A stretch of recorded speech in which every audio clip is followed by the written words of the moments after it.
Oh man, coming up next, the band that epitomized the 80s. In fact, you couldn't really call the 80s without these guys. The identity of the 1980s is wrapped up in this band, for sure. They made a revolutionary music video that was initially rejected by American audiences. But the timing of it was just perfect because MTV was a fledgling channel, and when the two of these guys came together, it was a match made in heaven. Even now, the question has to be asked, did this band make MTV, or did MTV make this band? And tell me the answer. The song was a modern-day take on Little Red Riding Hood, mixed with one of the band members' girlfriend's iconic laugh. And this song, it didn't really gel until it was remixed with a rock edge, and then it became a stone-cold classic. Stories coming up on Professor of Rock of the band that introduced the 80s to the 80s. Coming up. Hey, music junkies, Professor of Rock, always here to celebrate the greatest artists and the greatest songs of all time. You know, if you remember the first album that you bought with your very own money, this is your channel. Nostalgia all the time. Make sure to subscribe below right now. Click the notification bell so you never miss out on a video or our interviews. We also have a Patreon you're going to want to check out. There you'll find an additional catalog of exclusive content. You can even become an honorary producer to help us curate this music history and keep this a daily channel. So it's time for another installment of our show, Breakthrough. In this show, we break down songs, albums, or events that kicked open the door to an artist or band's career and really gave them the drive to achieve long-term success. Now today, we're diving deep into Duran Duran's 1982 pop smash, Hungry Like the Wolf.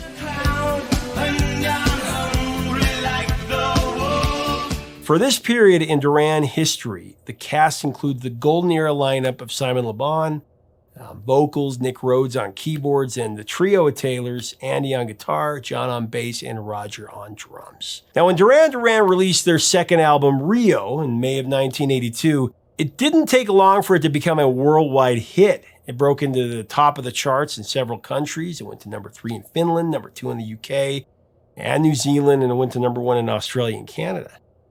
Back on British soil, 3 of its singles went to top 10, and much of the rest of the world would follow suit. For these British sonic sophomores, everything was going according to plan. Everything except for one not-so-minor detail. All their efforts to break out in the US were a bust at this point. Back in 1981, when Duran Duran released their self-titled debut, Americans virtually ignored it. Not only did it fail to chart on the Billboard Top 100, it also failed to produce any Hot 100 singles. Even the internationally popular Girls on Film went nowhere.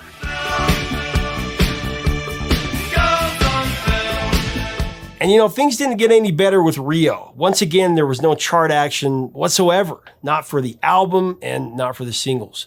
But in retrospect, it's not hard to understand why. At the time, American top-of-the-chart taste sounded nothing like what Duran Duran was offering. And honestly, for a while, a lot of FM radio stations just flat out refused to play anything new wave. Really, from start to finish, Rio is a fantastic album. It would just take American audiences a little bit longer to figure that out. Let's get into today's featured song, Hungry Like the Wolf. For being such an iconic poster child for 80s new wave, the song actually didn't take that long to write. Said bassist John Taylor, Hungry Like the Wolf was written very quickly. It was a Saturday afternoon. We were in EMI's demo studio, and I think Nick and Andy were kind of messing around. Andy had the riff.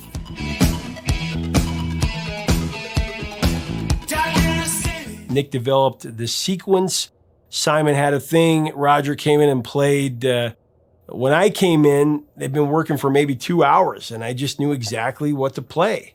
The song was probably written by cocktail hour. When it was finished, the song was well deserving of a toast. I mean, the result was a punchy power pop composition that was about to take the world by storm, literally. Wolf opens with Nick's girlfriend giggling, one of the most iconic giggles in radio history. And then it flows seamlessly into Andy's rough-edged lead guitar and Nick's fizzy pop synth line. And from there, the song layers on hook after irresistible hook.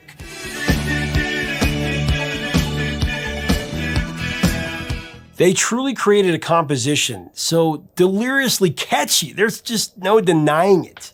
It's a guaranteed 3-minute and 40-second sonic intermission from whatever you were already doing.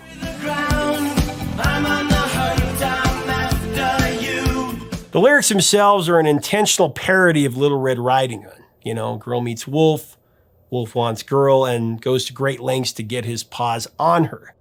Laban's version, of course, takes on a much more suggestive slant, telling his tale from the perspective of a guy on the prowl for a lover.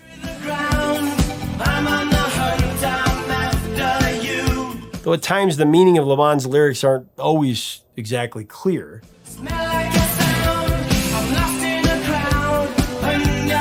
The visual fragments he writes do seem to support the song's context.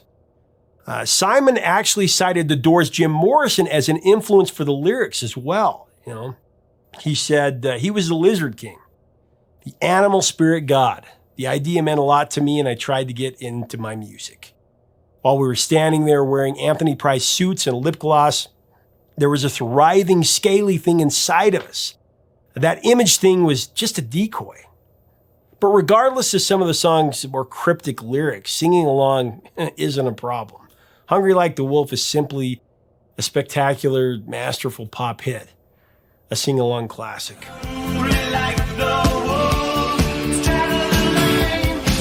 Now, as we continue to break down this classic song, I do want to thank our sponsor, Zenni Eyewear, the glasses I wear all the time on this channel. Zenni had a lot of extras that you can add for less than the price of a vinyl record. Now, my favorite is their Blue Blocks feature that protects your eyes from digital blue light. We all come into contact with it daily from screens, looking at screens. My frequent headaches and migraines have decreased where they're only a couple a year. They used to be a couple a week. And it's been a big game changer for me. Check it out at zenni.com.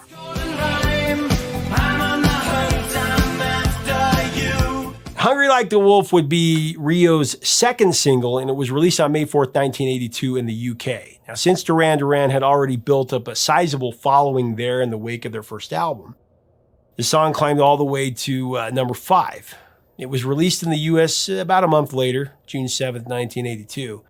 But as I mentioned before, Americans weren't biting, and this had Duran's label EMI very worried. Now, by the end of the summer of '82, the band was still bombing in the States. Clearly, the problem wasn't the album, which was tearing its way through Europe and Australia and Japan. Rather, the problem was American tastes, or maybe I should say American tastemakers. The powers that be refused to give these new wave Brits a shot, and DJs wouldn't touch the record. Even EMI's LA counterparts were more interested in promoting their recent signing Missing Persons than Duran Duran.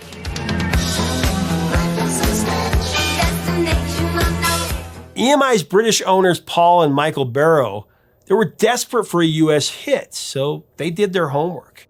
Now, market research said at the time that US radio programmers wanted John Bonham-style drumming and AC/DC / Van Halen-style guitar. So the execs hatched a plan to give Duran's dance grooves a rock edge. Staff producer David Kirschenbaum was brought in to remix 4 tracks for American audiences. So the 4 that they remixed, Hungry Like the Wolf, Girls on Film, Hold Back the Rain, and My Own Way. The resulting mixes had punchier drums, they leveled up the guitars, and they scaled down the synthesizers.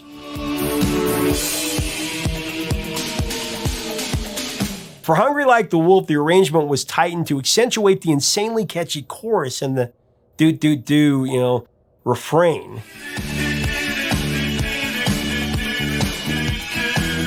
The remix also intensified the lusty female moaning at the song's fade out.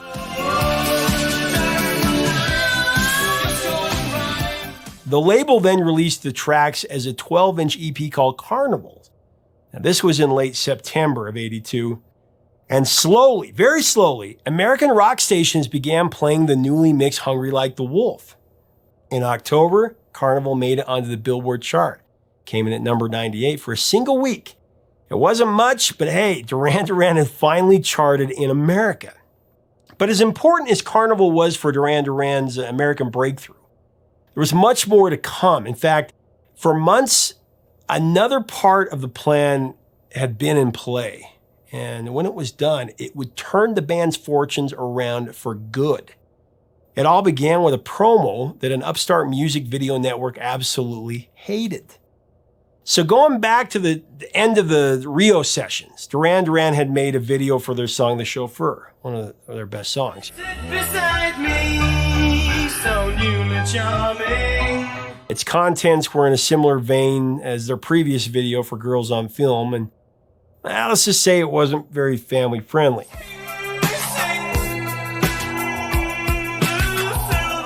When the aforementioned label owner Paul Barrow played it for MTV programmer Les Garland, Garland said it was one of the worst videos that he'd ever seen. Look, he said, all the videos we see look alike. They're taped in the same studios in New York and LA with the same dancers, by the same directors. If you want to get your band on MTV, you got to give us something new, something exotic. Give us something in a jungle or on a mountain or Japan, and you'll get your band on MTV. So Barrow took the advice to heart, and soon after he set up a shoot on the tropical isle Sri Lanka, just south of India, with gorgeous beaches,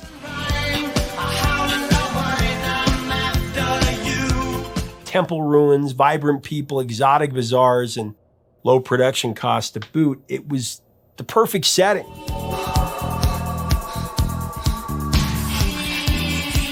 The great Russell Mulcahy was hired to direct, and he put together a plan to film 3 videos there.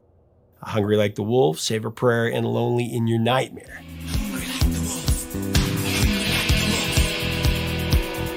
Okay, so for Hungry Like the Wolf, Russell put together a storyboard based on Simon's lyrics, I'm lost and I'm found, while also drawing on Raiders of the Lost Ark for inspiration. Great idea there, because it was the biggest blockbuster in 1981, the year before.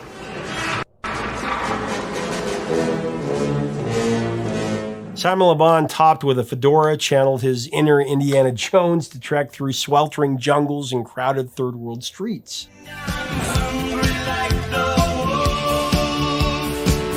Cobras, monkeys, elephants, tropical rivers, and a broken suspension bridge helped round out that adventure.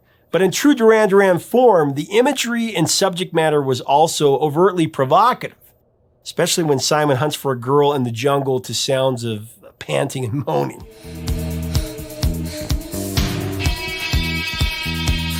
Le Bon was actually a child actor, and his skills came in handy for this video. There's a real sense of urgency in his performance. The pursuit not only takes him not only through the jungle, but through city markets, across beaches, and even chest deep through a murky river.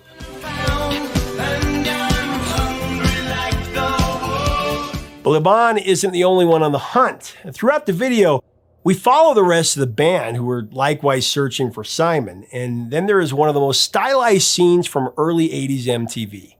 While Simon is in a cafe, he flips over a table, but it's shown in slow motion. I mean, maybe that sounds like a small thing now, but for a music video, something like that had not been done before.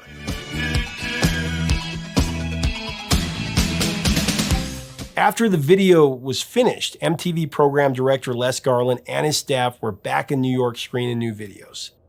Suddenly, another MTV employee came crashing into their meeting. You've got to see this video that's just come in.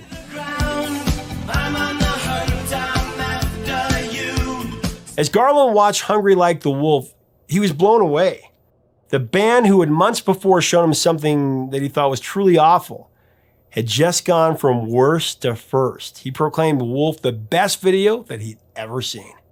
It was immediately plugged into constant rotation.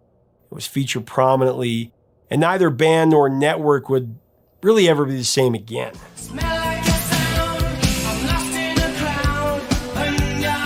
For 3 incredible months at the close of 1982, MTV and Duran Duran, a symbiotic force feeding off of each other's success. And as MTV's audience grew, music store owners sold record after record for the once shunned British outfit. Fans likewise hijacked the phone lines, repeatedly requesting Hungry Like the Wolf, basically forcing DJs to play the song. And as a result, the track became a US airwave staple. All this exposure prompted a stateside reissue of the single, and by the 3rd of December, 82, Hungry Like the Wolf climbed all the way to number 3 on the Hot 100.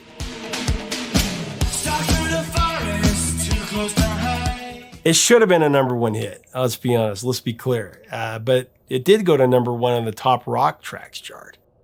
It claimed the crown around the same time.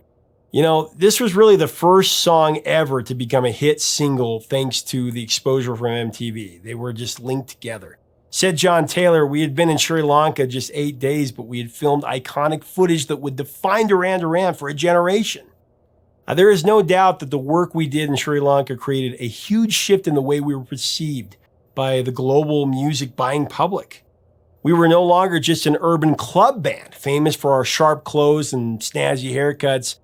We were, thanks to that video, transformed. Very true.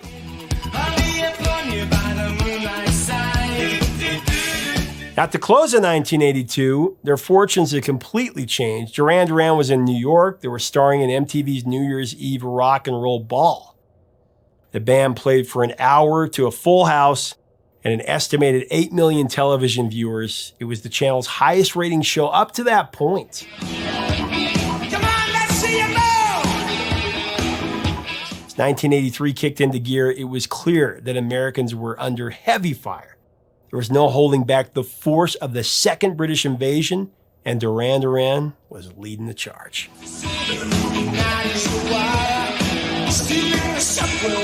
I mean, after Hungry Like the Wolf, Duran Duran had another 10 top 10 US hits, including 2 chart toppers, The Reflex in 84 and A View to a Kill in 85. So much for early 80s American tastemakers.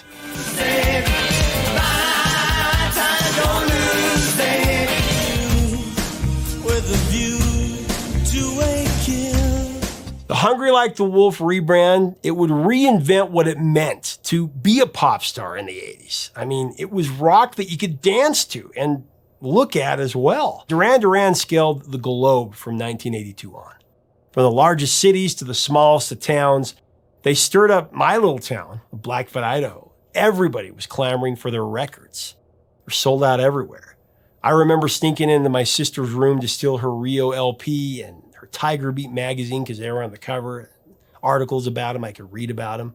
I think I've mentioned this before, but I remember that my older sister, she had the posters of them sprawled all across her wall. And I snuck into her room and I unpinned one of them and I took them with me to this barber that my mom took me to, you know, for my summer haircut. Usually a flat top.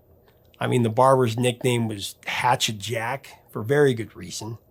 If you went to him, you were going to get a flat top, a bowl cut, or a buzz cut. I mean, that was it. I can still remember the look on this old guy's face when I showed him this picture of Duran Duran. I pointed to Simon and said, "Can you style my hair like this?" He looked at me like I had lobsters crawling out of my ears. And then he says to me, "Son, what the hell does style your hair mean?" I'm doing his voice. I said, cut it to look exactly like this guy. They're my favorite band. And then he stared me down for like 10 seconds. It was really uncomfortable. And he said, "Son, why in the Sam Hill would you ever want to look like that guy?" That was just par for the course back in Idaho in the 80s. It just proves my point, though, that Duran Duran was the biggest band in the world at that time, and they did it without social media. Just a great song with an exotic music video. Leave us a comment about Duran Duran and Hungry Like the Wolf. Where did you first discover it? Was it MTV? Was it on the radio? Let us know in the comments below. Let's have a great Duran Duran discussion. If you enjoyed this episode, make sure to check out our episode on their early 90s smash, Ordinary World. About 10 years after they hit it, they came back with a huge song, huge comeback. Check that out. Don't forget to subscribe below. That way you'll never miss out on our daily videos. Check us out on Patreon as well. Until next time, 3 chords and the truth, my friends. Talk to you soon.